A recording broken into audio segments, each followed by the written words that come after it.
Gaston Leno III knows a lot of history in this area. For instance, Chapapila Creek here was named by the Choctaw, and it means Hurricane Creek.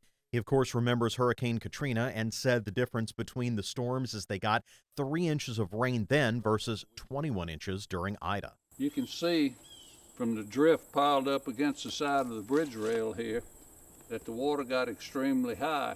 In fact, it even went over the deck boards on the bridge, so it had to rise at least 20-25 foot. Leno is a forester here on the historic Zemurray properties near Loranger. While the home didn't suffer damage, the surrounding 5,800 acres of timberland did. Ida's rains and the rainy year it's been meant the soils were loose when the winds came.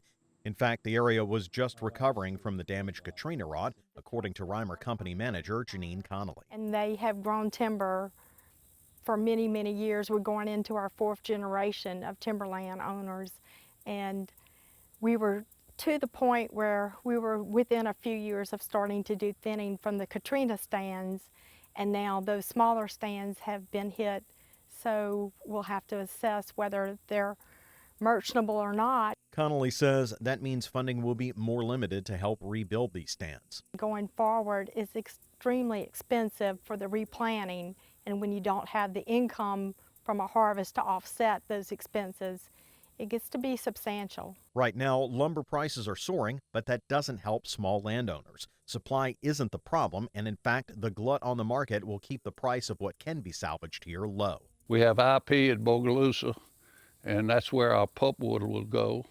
And we also have Hood in Bogalusa, where our chipping saw goes. And of course, they all have a lot of timber bought that they paid for that they're going to have to salvage and try to cut some of their losses. So, you know, it's going to be a while before we can get in here and start salvaging. As you heard, another big difference since Katrina is the number of mills in the area have decreased, while the cost of labor and transportation has gone up.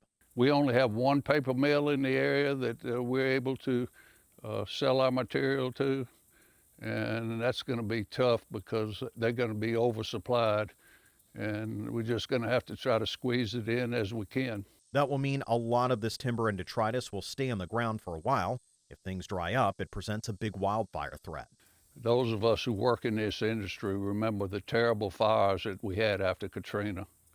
And, you know, if you get the right weather conditions and it gets real dry here, and you get the lightning strike somewhere, you could have a disaster on your hands.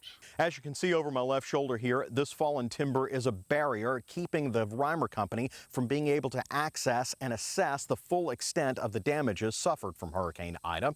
That's just the start of their problems. Even if they do have ideal weather and market conditions going forward, if they plant today, it'll still be 15 years before they even begin the first cuttings to recover from the damage that the storm has occurred here.